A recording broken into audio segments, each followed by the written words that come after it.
Bon, je pense que je ressemble plus à Fat Nugget qu'à Angel, mais c'est pas grave, c'est l'attention qui compte, non? À part le make-up, j'ai fait un petit truc un peu sympa. Mais franchement, en tout cas, rien que pour le travail que j'ai essayé de faire sur le make-up, ça mérite un petit abonnement, un petit like, tout ça, non? Vous trouvez pas? Pour me soutenir dans mes tentatives de ressembler à mes sujets. Cette vidéo, j'étais obligée de la faire un jour, et ce jour, c'est aujourd'hui, du coup. Aujourd'hui, je vais vous dévoiler un secret sur mon pseudo NGM Dust. Oui, oui, oui. Je vais donc vous parler de la série Has Been Hotel, qui, depuis 2019, sur YouTube, on peut retrouver le pilote et plusieurs vidéos annexes sur la chaîne de la créatrice Vivienne Medrano. La chaîne, c'est Vivzipop. Et enfin, la saison 1 est disponible sur donc Prime Video depuis janvier 2024 en plusieurs langues. Et sachez d'ailleurs que franchement la VF, elle est vraiment canon pour le coup. Donc dites-vous quand même que vous qui découvrez Has Been Hotel aujourd'hui, ça va, mais les fans de la première heure, on l'attend depuis 5 ans cette saison. Donc autant vous dire qu'on est trop content. Alors, pour ceux qui ne connaissent pas Has Been Hotel, déjà, qu'est-ce que vous faites? Hein? Et sinon, pour vous expliquer, c'est une série d'animation avec un espèce de côté un peu Disney avec une princesse, mais ça se passe en enfer et du coup il y a de l'humour très noir, ça parle très vulgaire, sexe, alcool, drogue, etc. Mais sur un ton un peu Disney, c'est trop bien. Donc l'histoire se passe en enfer et tous les ans, les anges descendent du paradis jusqu'en enfer pour décimer les âmes, voilà, des gens qui y sont, pour faire de la place.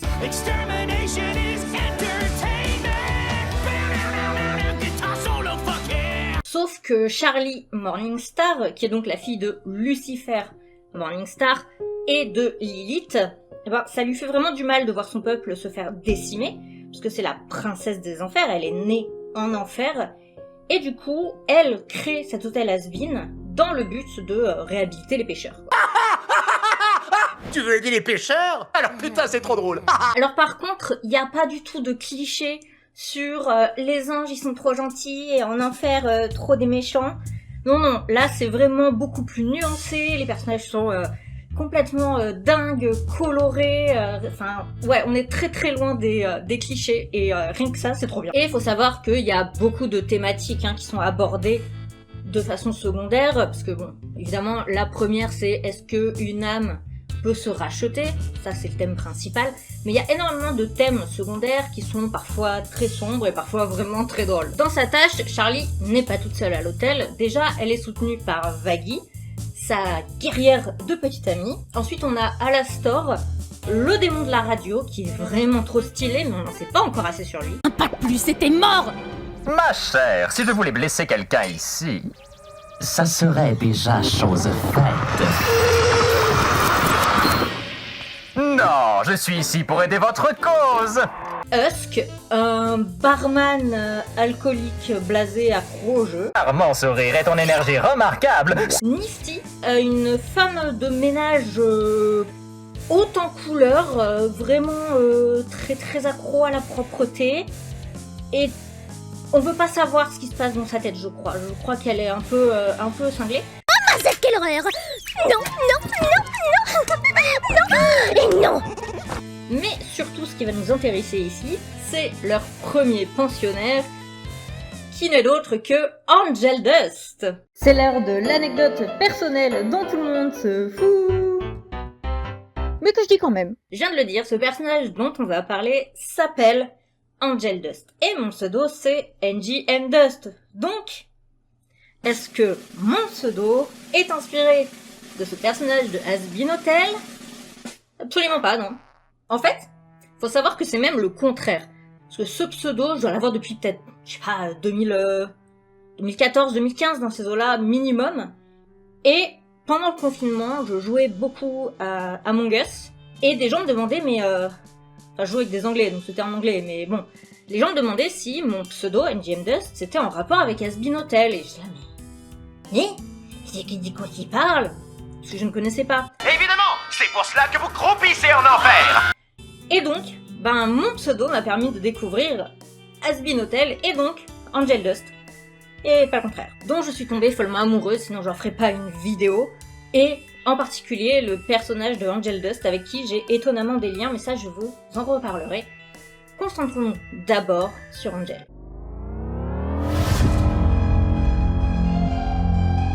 Alors là, ce que je vais dire, on le sait essentiellement par le wiki, même si apparemment, d'après VisiPop, il y a plein de choses qui sont plus trop vraies, mais ça paraît très logique. Angel est né au début du XXe siècle, d'ailleurs à l'époque il s'appelait Anthony. Il a grandi à New York dans une famille de mafieux italiens. On le voit d'ailleurs à un moment par son choix parmi ses différentes armes à feu. Il a un pistolet mitrailleur Thompson. Toi ça, grenade! Qui est une arme qui a été réellement utilisée par les hommes d'Al Capone. Et on peut d'ailleurs aussi voir dans Peaky Blinders, il utilise aussi ce type d'arme. Donc, vraiment, ça montre son appartenance à la mafia italienne. Il meurt dans sa trentaine en 1947 précisément d'une overdose de phencyclidine, plus connue sous le nom de PCP, mais surtout surnommée la Angel Dust.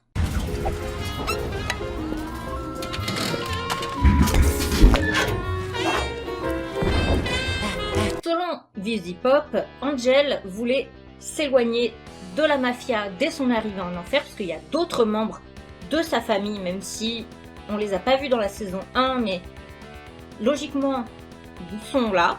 Et donc il n'a pas voulu continuer à être dans la mafia, et il se serait lancé à ce moment-là dans la prostitution. Avant de devenir du coup la célèbre star du porno qu'il est, grâce ou à cause de son producteur et proxénète, Valentino. 2 semaines avant le pilote, si je vous retrouve la vidéo, je vous mettrai un extrait, Angel est forcée par Valentino à travailler cette fois-ci, donc non pas dans un film, mais dans la rue pour le rembourser. À mon avis, tu peux sortir d'ici, te tenir sur le bord de la route et rattraper le temps que tu aurais pu consacrer à nos vidéos. Il rencontre Charlie et Vaggie, qu'il d'ailleurs prend pour des clientes, et il leur explique que pour les femmes, c'est plus cher. Elle lui propose de le payer juste pour les écouter, et il va clairement pas dire non, sachant qu'il doit de l'argent à Valentino, et elle lui parle donc à ce moment-là de leur projet de l'hôtel Has Been. Sauf que bon, Angel, il a l'air de clairement s'en foutre. Voilà. Je suis un méchant monsieur qui n'a jamais eu de gros câlins. Où trouver un gentilhomme à qui je pourrais vendre un peu de drogue? Qui a écrit ça? Et du coup, Vaggie suggère qu'ils prennent quelqu'un d'autre. Angel se porte quand même volontaire, expliquant qu'il a 3 mois de loyer de retard et qu'il souhaite pas les payer autrement, donc ok, du moment qu'il peut squatter gratuitement. Le lendemain, donc, il emménage à l'hôtel et se voit remettre les règles de bonne conduite imaginées par notre petite princesse Charlie, qui inclut notamment ne pas se droguer, ne pas se battre, etc. Toutes sortes de péchés, quoi. C'est un peu compliqué pour un ex-mafieux comme Angel, mais bon, au début il accepte. Je reste dans un hôtel craignos à l'autre bout de la ville. Ces 2 meufs me laissent rester gratos si je me la joue cool. Genre, pas de violence, pas de farce, aucun langage grossier, leurs mots pas les miens. La première chose que l'on regarde avec Angel Dust, et si vous le connaissez pas, bon, je suis un petit peu inspirée, même si je suis beaucoup plus soft, c'est que il a pas du tout l'air, à part son côté un peu araignée, il est très coloré, essentiellement des couleurs vives, beaucoup de rose, rouge et blanc. Clairement, avec son côté ultra excentrique, on peut pas le louper quoi quand il est à l'écran. En plus, il doit faire dans les 3 mètres le truc. Je prends les choses en main, je suis très endurant, j'ai les gambettes, j'ai une grosse capacité pulmonaire. Oh oh, j'ai parlé de mes gambettes! Et surtout, si je vous dis dessine-moi un démon, à part à la limite, comme j'ai dit, son côté araignée ou le fait qu'il ait des dents pointues et les yeux rouges, je pense pas que vous allez me dessiner un truc comme Angel, genre aussi pétillant, avec des paillettes et tout quoi. Et clairement, déjà ça montre un petit peu la personnalité d'Angel, son côté un peu de vouloir se faire remarquer et se démarquer des normes, puisque on voit souvent d'autres démons qui sont du coup dans des couleurs plus noires, rouges, vraiment plus l'image qu'on a des démons. Et forcément, Angel il détonne. Et la seconde chose que l'on remarque, hein, on peut pas trop y échapper, c'est son langage, disons, fleuri, coloré, je sais pas. Avec lui, c'est punchline sur punchline, notamment avec Husk. Je vais essayer de vous mettre des extraits. Si la moitié des mots sont bipés, c'est normal, c'est pas ma faute, c'est lui. Tu t'agenouilleras bientôt devant moi. Coquin. Non, pas comme ça, pervers. En tout cas, avec son apparence et son comportement, ce qu'on voit surtout, c'est que c'est quelqu'un qui a une énorme confiance en lui, qui est très fier, et surtout avec ce côté décalé, les couleurs différentes, etc. Et puis son côté provocateur, un peu vulgaire, c'est pas vraiment étonnant que ce soit une très grande star du porno en enfer, quoi. Et comme j'ai dit, hein, son comportement, rien qu'à l'hôtel déjà, on en a une petite aperçu. Bon, avec Alastor, il y a des petites allusions, mais bon, c'est un peu limité parce que le mec fait méga flipper. Mais que savez-vous faire, mon efféminé compagnon? Je peux te sucer la bite? Ha! Non! C'est comme tu veux. Mais alors le pire, c'est avec ce pauvre Husk qui n'en peut plus. Tout y passe, allusion, regard coquin, petit rire, proposition salace, il a pas de limite, Angel, à ce niveau-là. Hey! Va te faire enculer. Seulement si tu me regardes. Bah quoi? Tu kiffes pas d'être là avec moi, moustache? Appelle-moi encore une fois moustache et je te fourre cette bouteille dans le gosier. Coquinou! J'aime quand tu me dis des trucs salaces. Je l'ai dit, l'hôtel Has-Been, donc de Charlie, a pour but d'aider les âmes à se repentir. Et clairement, Angel, il croit absolument pas. Lui, tout ce qu'il veut, c'est crécher gratos à l'hôtel. Et il le dit, même dans l'épisode 2, qu'il n'y croit pas à l'idée qu'on puisse se repentir et sauver une âme. Donc, qu'est-ce qu'il fout là? De salut avait quasiment aucune chance de fonctionner. Au moins maintenant, c'est sûr, y a plus la moindre lueur d'espoir. Il y en a toujours, il faut se creuser un peu plus les méninges. Mais d'ailleurs, quand il dit qu'il s'en fout, pour montrer, il est même complètement détaché, puisqu'il est en train de regarder son téléphone qui n'arrête pas de sonner. Il y a plein de messages qui apparaissent. Clairement, c'est du harcèlement à ce stade et c'est de la part de Valentino. Et voilà, clairement, on peut se demander pourquoi Angel est à l'hôtel parce qu'en plus, il est pas à la rue en vrai. On se dit c'est pour crécher gratos, mais en fait, il a une super suite luxueuse chez Valentino. Parce que certes, Alastor débarque et améliore un petit peu les choses, mais quand Angel débarque, c'est moisi le truc.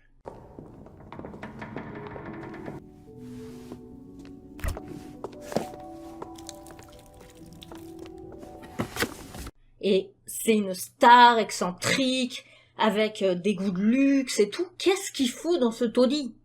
Eh bien, je l'ai dit très rapidement, la raison pour laquelle il choisit de crécher dans un hôtel miteux au lieu de sa suite de luxe, la raison, c'est Valentino.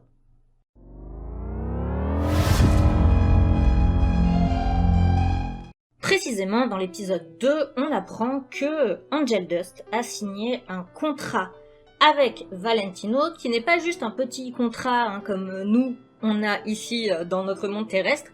Non, clairement, il appartient à Valentino. Tu m'appartiens. Tu n'as pas oublié ce détail. Non.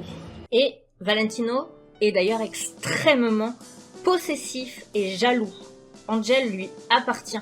Il ne supporte pas de voir que Angel dort à l'hôtel de Charlie au lieu du studio. Il pète un câble, il le harcèle de messages et on voit qu'il passe un coup d'un ton mielleux, genre reviens, machin, un ton super insultant, de nouveau un petit ton mielleux, de nouveau des insultes, et ça n'arrête pas pour ce pauvre Angel. Hey, mi amor, je voulais pas t'engueuler, mais tu sais à quel point tu me rends fou. T'es qu'une grosse pute! Hey Angie, à propos de l'appel de tout à l'heure, pute de ta putain de famille! Le travail est vraiment stressant. Petite merde, suceuse de bite! Et en tant que patron, on se rend très vite compte qu'il a pas juste un ascendant financier par rapport aux questions de tournage, puisque c'est son patron et qu'il le paye, mais il y a aussi un ascendant psychologique, avec ce côté d'appartenance. Ils ont une relation extrêmement toxique, enfin c'est surtout Valentino qui est toxique, je le déteste, et on voit que ça touche énormément Angel, puisque quand il écoute les vocaux de Valentino après s'être éloigné et caché, hein, pour pas que les autres le voient, ben, clairement ça lui fait du mal. Dans l'épisode 4, c'est là qu'on va tout apprendre. Puisqu'au début de l'épisode, Angel est appelé par Valentino pour retourner au travail, donc filmer un film X, et on comprend que il a pas le choix. L'appel d'ailleurs le met très mal à l'aise, mais il y va. Et là, on les voit réellement passer du temps ensemble. Alors, pour ceux qui regardaient déjà Has-Been Hotel au tout début, on avait eu quelques petites images avec notamment le clip Addict, mais là, on les voit vraiment ensemble. Au départ, on va dire que tout va bien, Angel est en train de faire ses tournages, sauf que notre petite princesse Charlie débarque. Elle est tout le temps en mode « Ah là là, j'aime trop les gens !» Et elle veut du coup dire à Valentino que il faudrait que Angel il passe plus de temps à l'hôtel. Voilà. Oui, dire ça à Valentino, faut... Moi, je l'aurais pas fait. Et en plus de ça, elle est pas douée, elle est maladroite, elle se mêle d'un petit peu tout, ce qui fait qu'elle fait n'importe quoi et qu'elle fout le feu au studio. Je trouve que cette scène est tout particulièrement violente. Je peux peut-être donner un coup de main. Retravailler le script pour qu'il soit un tout petit peu moins... Ok, il y a le feu, c'est en feu. Valentino, lui, il attrape Angel, ils vont dans la loge, et comme Valentino est persuadé que c'est Angel qui a fait venir Charlie, justement pour l'empêcher d'être là plus souvent, il pète un câble, l'insulte et le frappe comme pas possible. Écoute, je savais pas que... Val, Val, arrête. Non. Et ce qui est fou, c'est que Angel se laisse totalement faire. Genre, vas-y, cogne-moi, frappe-moi autant que tu veux. La seule condition, c'est de ne pas toucher à Charlie. Et la preuve, c'est même qu'il se met entre Valentino et Charlie pour être sûr que Valentino ne la touche pas, pour dire à Charlie de dégager, avec un air vraiment en colère, et il défend presque Valentino, quoi. Et là, il y a ma chanson préférée, je pense, Poison ou Poison du coup, dans laquelle on comprend qu'Angel, en fait, il a aucune considération pour lui-même. Franchement, cette chanson, je pourrais presque faire une vidéo que sur elle. Good boy. And action. Mais bon, je vais peut-être pas le faire, je vais juste vous résumer ce qui me semble le plus important pour comprendre qui est vraiment Angel, parce que c'est là qu'on en apprend le plus. On ne sait pas exactement comment Angel et Valentino se sont rencontrés, mais ce qu'on sait, c'est que Angel est complètement accro à Valentino, tout en sachant donc que c'est un poison pour lui, qu'il est hyper toxique. J'aurais mieux fait d'être sur mes gardes. J'aurais mieux fait de pas me perdre dans ton sourire. Ce qu'on peut quand même comprendre, c'est que Valentino semble avoir fait tomber Angel sous son charme, probablement, en le flattant, en le draguant, on sait pas exactement, mais il l'aurait charmé. Je pense que Angel a dû tomber sous son charme, a dû tomber peut-être même amoureux, je ne sais pas trop, et ça l'aurait poussé à finir par signer le contrat. Et malheureusement, ce n'est qu'après la signature du contrat, je pense que Valentino a montré son vrai visage, et qu'Angel a compris qu'il était coincé dans une relation complètement destructrice et toxique. Et il finit sa chanson en se laissant tomber au sol, en espérant oublier sa journée, quoi. Perdu la raison, j'espère que demain je pourrai oublier. Un petit détail très intéressant, c'est que l'épisode 4 se nomme Masquerade, accent super génial, donc mascarade. Une mascarade, à la base, c'est un bal de personnes qui portent des masques et des costumes pour cacher leur identité. Mais ça peut aussi vouloir parler d'une action ou d'une personne qui, du coup, porte un masque de façon, entre guillemets, elle porte pas un vrai masque, et que c'est en gros pour le spectacle, quoi. Et clairement, ce nom d'épisode, on voit qu'il n'est pas choisi au hasard. Déjà, dans la chanson Poison, Angel dit « Tu m'as bien appris à faire semblant ». Quand on fait semblant, on peut dire qu'on porte un masque. Puis, après avoir vu Angel abattu, comme j'ai dit, tomber au sol, en disant qu'il espère oublier, et même dire dans la chanson Poison qu'il espère mourir, il rentre à l'hôtel. Premier réflexe, débarquer au bar tenu par Husk pour boire un verre. Et dès que Husk lui parle un petit peu, bim, il reprend son côté charmeur, son côté taquin avec ce pauvre petit Husk.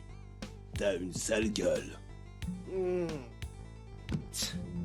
Non, impossible. Juste une longue nuit de tournage. Rien de neuf sous le soleil. Et où dois-je chercher d'après toi? Peut-être dans ta chambre? Sous la couette? Hein? Et on pourrait peut-être y aller ensemble. Stop! Joue pas à ça. Mais le problème c'est que quand Husk dit à Angel qu'il voit bien son petit manège, son petit jeu, Angel pète complètement un câble, hein, et il se casse. Charlie supplie Husk de au moins surveiller qu'il arrive rien à Angel, pas de le forcer à revenir, hein. Le but de l'hôtel n'est pas de forcer les gens à se repentir, donc juste Husk, s'il te plaît, surveille ce qu'il fait et tout, et puis surtout que Charlie elle croit que c'est sa faute à ce moment-là. Le problème c'est que on retrouve Angel dans un bar en train de se la raconter, draguer, être encore exubérant, machin, on voit que lui hein, dans le bar. Sauf que y a un mec qui met une drogue dans un verre qu'il part offrir à Angel. Quand Husk voit ça, il jette le verre par terre, attrape Angel et le sort du bar.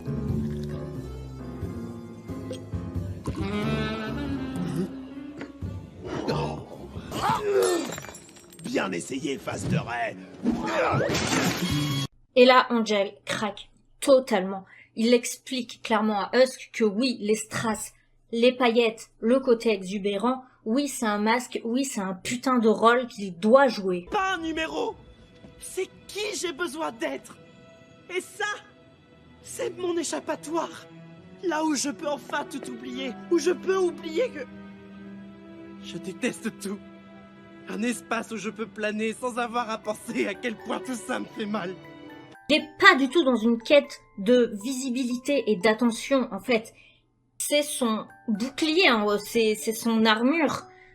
Et comme ça, il est caché derrière le personnage d'Angel Dust. Si vous voulez, il peut cacher tout ce qui est ses démons intérieurs, toutes ses souffrances. Quand on le voit toujours sourire et coloré, on n'imagine pas tous les démons qu'il a en lui. Je me rends compte que cette phrase peut être grave à double sens, puisque ça se passe en enfer. Mais non, je ne parlais pas de ce genre de choses. Derrière son personnage exubérant, Angel, il est dans une totale autodestruction. C'est-à-dire que l'alcool, la drogue, le sexe, le porno, les V même carrément, parce qu'il dit que c'est pas la première fois hein, qu'on lui met de la drogue dans son verre, tout ça, c'est pour but de finir peut-être complètement bousillé. Parce que si il finit bousillé, peut-être que Valentino va se lasser de lui en fait. Et peut-être que si j'arrive à me détruire par la même occasion que je finis totalement ravagé et détruit, je ne serai plus son jouet préféré et peut-être qu'il me laissera enfin partir. Même comme il le dit, va se lasser de son jouet. C'est-à-dire qu'il ne se considère même pas comme un être vivant. Il se considère comme un objet. Et du coup, on ne voit plus du tout pareil l'exubérance d'Angel Dust, puisque c'est en réalité un masque qu'il porte. C'est pour se détacher des souffrances et c'est tout simplement un mécanisme d'adaptation. Alors, je sais que certaines personnes ne peuvent pas réellement comprendre, s'ils n'ont pas été eux-mêmes victimes, hein, bien sûr, d'abus, que des personnes comme, du coup ici, Angel Dust, se mettent en scène, se montrent exubérants, font semblant que tout va bien, ils sont en train de sourire, ils sont en train de s'amuser, et tout a l'air trop fun dans leur vie. On ne peut pas vraiment comprendre, si on l'a pas vécu, pourquoi certains réagissent comme ça. Bon, déjà, évidemment, certaines personnes vont plutôt tomber dans la déprime et la dépression, hein. C'est, voilà, tout le monde supporte et surmonte ce qu'il vit différemment. Mais, et c'est là que c'est fou qu'on ait des pseudos aussi proches, donc Angel Dust et NGM Dust, parce que quand j'ai été plus jeune, je vivais moi-même avec mes propres démons, et c'est vrai que j'étais comme lui, j'étais exubérante, quand je me bourrais la gueule alors que j'étais mineure, je faisais semblant que c'était parce que c'était trop fun, que ça m'éclatait trop, je pense que la majorité des gens de cette époque ne s'imaginaient pas ce que je ressentais à l'intérieur. Et c'est que quand j'étais sûre d'être seule, donc généralement le soir dans ma chambre, que là je me laissais aller mal. Et on le voit avec Angel, hein, c'est que quand il est dans sa chambre qu'il déprime, que ce soit à l'hôtel quand il écoute les vocaux de Valentino, ou quand il est au studio et que dans la chanson Poison il se laisse tomber au sol dans sa chambre. J'espère que demain je pourrai oublier. Ce qui fait que à ce moment-là, on découvre enfin qui est réellement Angel Dust. On se rend compte que derrière ce côté très coloré se cache en réalité pas mal de souffrance et que c'est un personnage beaucoup plus nuancé, une palette de couleurs, j'ai envie de dire, beaucoup plus complexe. Je comprends qu'au départ, beaucoup n'aimaient pas trop Angel parce que ils y voyaient juste un personnage excentrique, vulgaire, qui veut se faire remarquer. Voilà, je comprends que certains se soient dit voilà, il est pas très intéressant, quoi. Et d'ailleurs, beaucoup ont changé d'avis, n'hésitez pas à me dire si vous en faites partie, quand ils découvrent qui est réellement Angel Dust, et donc quand Husk lui enlève son masque.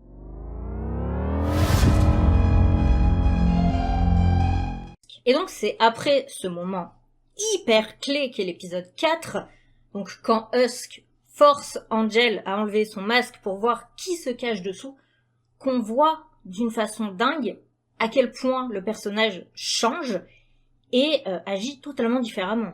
Franchement, on observe une vraie transformation du personnage, que ce soit sur son côté provocateur, mais aussi ses relations avec les autres membres de l'hôtel. Dans l'épisode 6, l'amie d'Angel Dust, Cherry Bomb, débarque à l'hôtel. C'est celle dont je vous ai parlé un petit peu plus haut, avec qui il s'est battu. Et comme Charlie et Vaggie doivent se rendre au paradis pour pouvoir prouver que oui, une âme peut changer, etc., Charlie décide que wouhou, trop bonne idée, allez tous vous éclatez, sortez de l'hôtel, mais avec modération, soyez quand même sages. Ce qui fait que tous les membres de l'hôtel se retrouvent avec Cherry Bomb dans un bar sex club. Déjà, contrairement à l'épisode 4 où on avait vu Angel au bar, là il est assis plutôt calmement à l'hôtel, il est pas en train de se faire remarquer dans le club, et il est juste assis avec Cherry et Husk. Et quand Cherry propose une pilule à Angel, au lieu de faire ce qu'il aurait fait avant, c'est-à-dire la prendre directement sans même demander ce que c'est, là il hésite, il est un peu en mode « Ah, je suis fatigué ». Allez, tiens, un cadeau, prends-en une et tu vas décoller au firmament des culs bénis. J'en sais rien. En vrai, je suis crevé, j'ai pas envie de partir en vrille. Cherry dit qu'elle est vachement étonnée.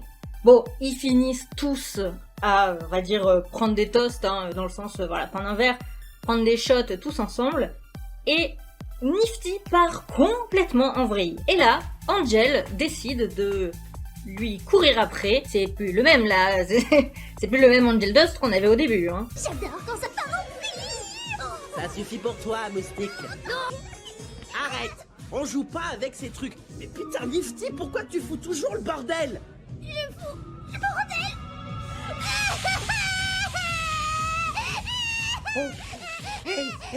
Hey, calme-toi, tu fous pas le bordel. Tout va bien. Et là, gros drama pour lui. Faut savoir que Nifty est complètement obsédée par la violence. Je pense clairement qu'elle est en enfer parce qu'elle a tué son mari et ses enfants. Mais bon, ça c'est une réflexion personnelle. Et du coup, notamment par les bad boys. Et le problème, c'est que dans ce bar, à ce moment-là, elle aperçoit un bad boy qui pourrait vraiment lui plaire, Valentino. En se rendant compte que Nifty, complètement pété, est en train de courir vers Valentino, Angel se lève et court pour la rattraper, mais il la rattrape trop tard.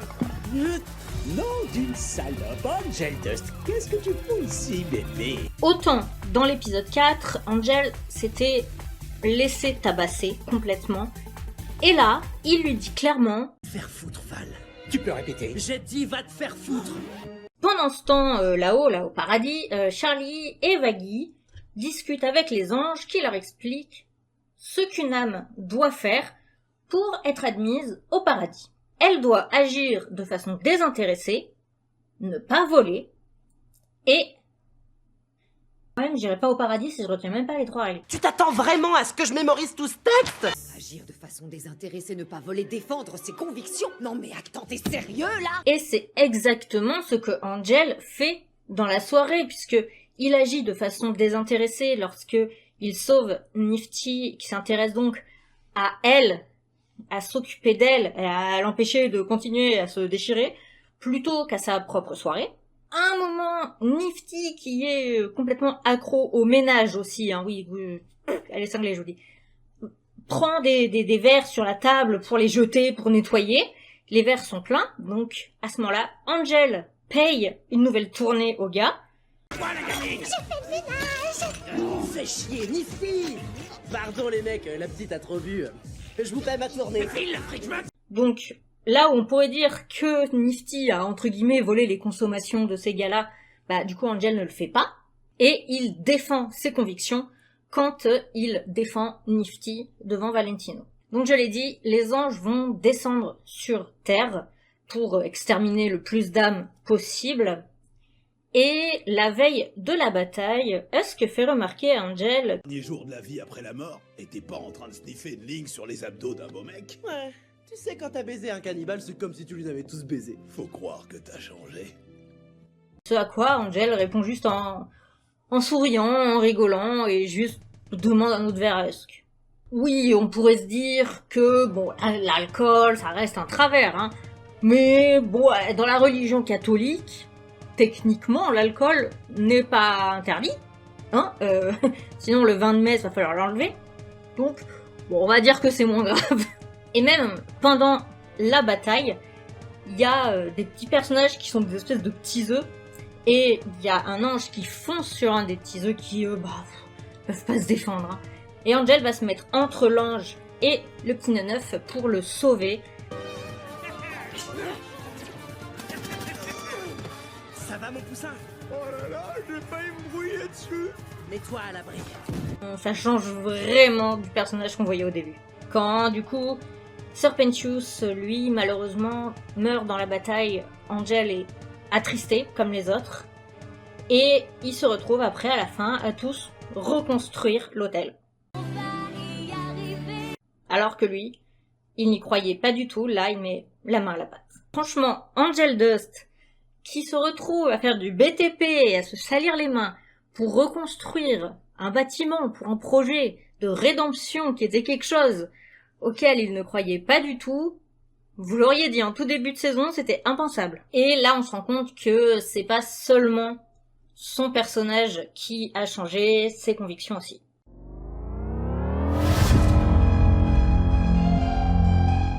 Pour moi, dans la saison 1, clairement, le personnage qui change le plus, qui évolue le plus, je pense que c'est Angel Dust. Le soutien et l'amitié de ses amis, du coup les membres de l'hôtel, et au départ Husk en priorité, ça lui permet au final de faire tomber son masque de strass et paillettes et de dévoiler un peu plus ses failles et sa vraie personnalité. Malgré ses luttes intérieures et toutes les souffrances qu'il endure, on voit que Angel Dust finit par trouver le courage de se tenir debout et d'avancer avec toute cette charge qu'il a sur lui. Et il va donc jusqu'à défendre ses propres convictions et surtout protéger ses amis. Son évolution de cette exubérance très superficielle à cette compassion beaucoup plus authentique, c'est clairement le témoignage poignant que la force de la résilience et la possibilité de rédemption, même dans les circonstances les plus sombres, comme sa relation avec Valentino, c'est possible. En fin de compte, Angel Dust est très touchant et surtout il nous montre une leçon très importante, même en enfer, donc même dans une période très sombre, on peut réussir à trouver une lueur d'espoir. Personne n'est irrémédiablement perdu, contrairement à ce que les autres pensaient de Angel Dust. On peut changer, on peut s'améliorer. Il en est l'incarnation, j'ai envie de dire. Et même si vous êtes complètement brisé comme lui. Et clairement, c'est ce qui m'a le plus touché dans ce personnage, hein. C'est le fait que il avait l'air complètement détruit, il était dans l'autodestruction comme je l'ai été, et du coup, le voir évoluer, ça m'a vraiment touché, quoi. Et je pense que tous ceux qui sont actuellement dans une situation de détresse, dans une situation d'autodestruction, Angel peut être un peu un modèle de ce qu'on peut faire, mais surtout nous faire comprendre que on peut avoir besoin d'aide, ce que Husk apporte à Angel, que malgré tout seul, c'est difficile, mais que si on trouve les bonnes personnes qui nous éloignent de relations toxiques comme Valentino, on peut s'en sortir. Maintenant, je vous avoue, j'ai super hâte de la saison 2, et du coup, notamment pour qu'est-ce qui va arriver à Angel Dust par rapport à Valentino. Parce que franchement, déjà on veut savoir comment Angel est tombée dans les griffes de Valentino au point de se donner à lui carrément via un contrat, et comment ça va se passer pour la suite, vu que lors de leur dernière interaction qu'on a vue, Angel lui a dit d'aller se faire foutre. Et aussi, je sais que beaucoup aimeraient voir Angel en couple avec Husk. N'hésitez pas à me dire si c'est votre cas, mais c'est pas le mien. Moi, je veux les voir proches, vraiment meilleurs amis, à la limite une petite bromance, mais pas en relation amoureuse. Je pense que Angel a certes évolué, mais je pense que au niveau amoureux, il est tout sauf guéri. Sa relation toxique avec Valentino, elle est quand même encore très présente. Je pense que pour lui, se remettre avec quelqu'un, retomber amoureux, je sais pas, j'ai du mal à l'imaginer capable tout de suite, quoi. Pour moi, c'est beaucoup trop tôt. Sauf si la saison 2 se passe longtemps après la 1, mais je pense que ça va se passer vraiment à la suite, donc pour moi, c'est pas possible, c'est beaucoup trop tôt pour Angel. Pour moi, il est beaucoup trop fragile, donc je veux les voir main dans la main pour se tirer vers le haut, mais une relation amoureuse, je pense que ce serait trop chaotique. Et parce on veut voir Angel, elle est bien, on veut voir Husk, elle est bien, voilà. Et ouais, pour moi c'est pas possible, mais donnez-moi votre avis, et dites-moi aussi les autres choses que vous voulez voir. Moi je veux du coup savoir si Nifty a réellement tué son mari et ses enfants, et bien évidemment j'ai très hâte de découvrir Lilith. Voilà, sur ce, n'hésitez pas à vous abonner pour en savoir plus sur mes prochaines vidéos, et je vous donne rendez-vous la semaine prochaine. Peut-être que je referai une vidéo sur Hazbin Hotel, peut-être un autre thème, un autre personnage. Si ça vous intéresse, dites-le moi en commentaire, on sait jamais, voilà. Mais en tout cas, j'espère que cette analyse de ce personnage qui est pour moi le plus touchant, voilà, j'espère que ça vous aura plu, et je vous embrasse. Je vous fais plein de petits cœurs tout roses avec des paillettes, et à très bientôt. Welcome to my world, it's a crazy place, full of ups and downs and a lot of space, in between where anything can happen, and it probably will, so brace yourselves, get ready.